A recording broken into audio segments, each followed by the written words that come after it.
Welcome back sa Free Thinking Pinoy Channel. Marami sa atin ang nangarap makatuntong sa bansang Amerika dahil sa pangakong maganda ang buhay rito. Pero kung isa kang animal lover, sigurado ako na gusto mong pumunta ng Amerika dahil sa dami ng kakaibang hayop na dito mo lang matatagpuan. Tahanan kasi ang USA ng halos 900 species ng ibon na siguradong hindi mo pa nakikilala. Mula sa ibon na magaling bumutas ng puno hanggang sa ibon na may boobs na panggulat. Ito ang mga nakakamanghang ibon ng Amerika. Number 1. Pileated Woodpecker. Kilala ang pamilya ng woodpecker dahil sa hilig nilang gumawa ng butas sa puno. Paborito kasi nilang kainin ang mga insekto na nagtatago rito. Pero kung may kilala mo ang pileated woodpecker, dinala nila to the next level ang pagbutas ng puno. Sa video, mapapanood mo na halos mawasak na ng ibon ang katawan ng puno. Maski ang mga ornithologist, palaisipan sa kanila kung bakit ganito kalaki ang galit ng ibon na to sa puno. Feeling ko, nakainom ata ng Cobra Energy Drink ang ibon na to kaya sobrang sipag. Kung ano man ang kanilang dahilan, talaga namang kahangaan mo ang kanilang talento sa pagbutas ng puno.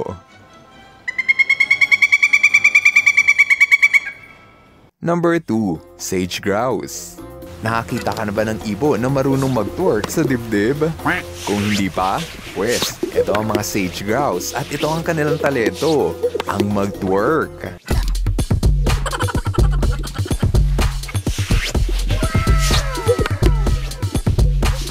Believe it or not, mga lalaking sage grouse ang gumagawa ng chest twerking at ginagawa nila ito upang tawagin ang pansin ng mga babaeng grouse. Ito ang mga babae at trabaho nila ang mamili ng lalaking may pinakamagandang mag-twerk. Sa tuwing may lumalapit na babae, hinahanginan ng mga lalaki ang kanilang balat sa dibdib para lumobo. Hindi lang yan, ang tunog ng kanilang chest twerking ay kayang umabot sa layo na 2 kilometers. Amazing, di ba? Number 3. Bald Eagle. Siyempre, hindi mawawala sa listahan ang pinakasikat at pinaka-iconic na ibon ng Amerika. Ang agila na to ay isa sa pinakamalakas na species ng ibon sa mundo. Kung ang Pilipinas ay may pinakamalaking Philippine Eagle, ang Amerika naman ay proud sa kanilang Bald Eagle. Maski ang dating Pangulo ng USA na si Donald Trump ay nagsabing ito ang paborito niyang ibon. Pero ang tanong, gusto ba siya ng Bald Eagle? Noong 1782, opisyal na ginamit ang Bald Eagle bilang disenyo sa selyo ng Amerika. Ginamit ang Bald Eagle dahil sa sumisimbolo ito ng katapangan na isang ugali raw ng mga Amerikano. Survey lang kung patapangan ng labanan, sino ang mas matapang? Philippine Eagle o Bald Eagle? I-comment mo yan sa baba nang malaman namin kung sino. Kung nag-enjoy ka sa ating episode, pakipindot naman ng like button sa baba ng video. Salamat! Sa malawak na karagatan ng Amerika, dito ka makakita ng mga ibong gannets. Kabibiliban mo ang kanilang talento dahil sa husay nitong sumisid. Ang mga isda kasi ang paborito nilang kainin at mahirap itong hulihin. Mabuti na lang at dinisenyo ang kanilang katawan upang makapag-dive sa lalim na aabot ng 60 feet.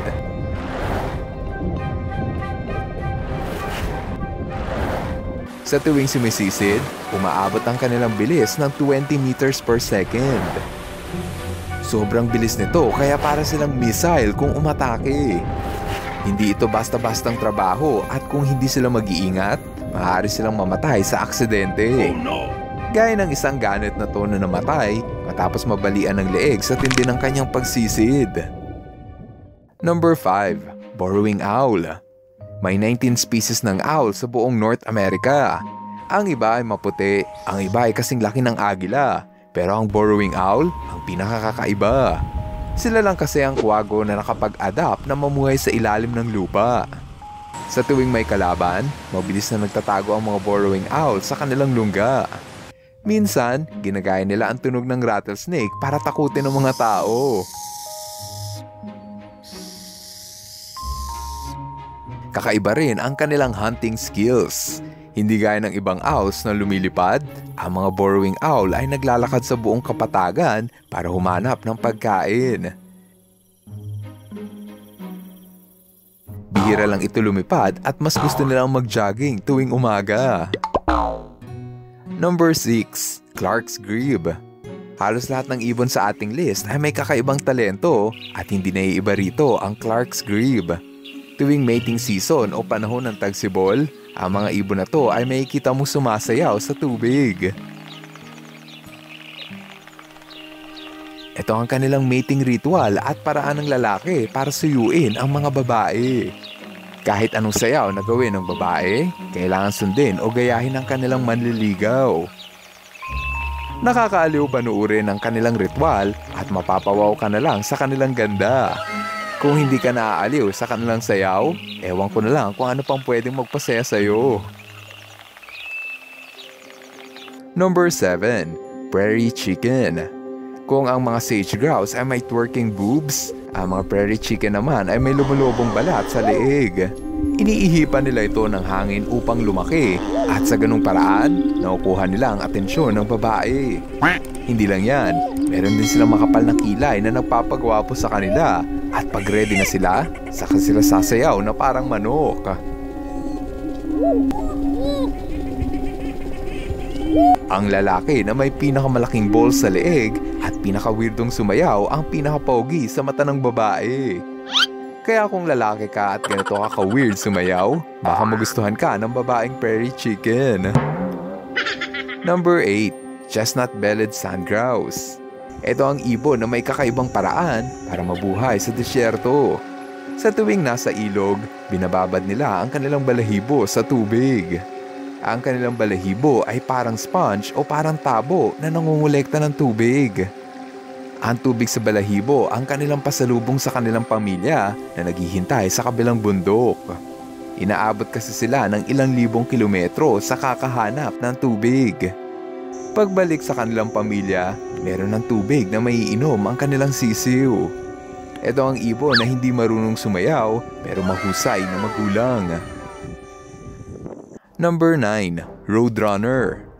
Marami sa inyo ay pamilyar sa cartoon character na Roadrunner, pero kung gaano kastig ang kanyang karakter sa TV, mas astig ang mga tunay na Roadrunner sa totoong buhay. Kaya nitong tumakbo ng 42 kilometers per hour. Pwede na makipagsabayan sa mga motorista. Pero, mas malaki ang pakinabang ng kanilang bilis sa tuwing nangahunt ng prey. Paborito nilang kainin ang makamandag na rattlesnake. Kung gaano kabilis manuklaw ang rattlesnake, ganun din kabilis kumilos ang Roadrunner. Small but terrible ang ibon na to, kaya para sa akin, ito ang pinakaastig na ibon ng Amerika. Number 10. Northern Cardinal. Kapag nasa Amerika ka at makita mo ang ibon na to, siguradong ma-amaze ka sa kanilang ganda. Bihira lang kasi ang ibon na kulay pula at meron pa silang hairstyle na parang rockstar. Maganda ang tubo ng kanilang balahibo, pero alam mo ba na gaya nating mga tao, ang Northern Cardinal ay prone din sa pagkakalbo. Yup, gaya ng isa na to na nauubusan na ng buhok sa ulo. Kaya wag kang magtaka kung may makita kang cardinal na parang nalalagas na ang balahibo. Dahil dyan, pasok sila sa ating list dahil parang ngayon lang ako nakarinig ng ibon na nakakalbo. Number 11. Blue Jay. Ito na ata ang isa sa pinaka-common o madalas na makita sa bakuran ng mga taong nakatira sa Amerika. Maganda ang ibon na to kaya kaaaliwan mo kung maraming ganito sa inyong bakuran. Yun nga lang, maraming tao sa Amerika ang binubugaw ito paalis dahil sa sobrang ingay ng ibon na to. Kung may ganito kaingay na ibon sa inyong bakuran, paalisin mo rin ba?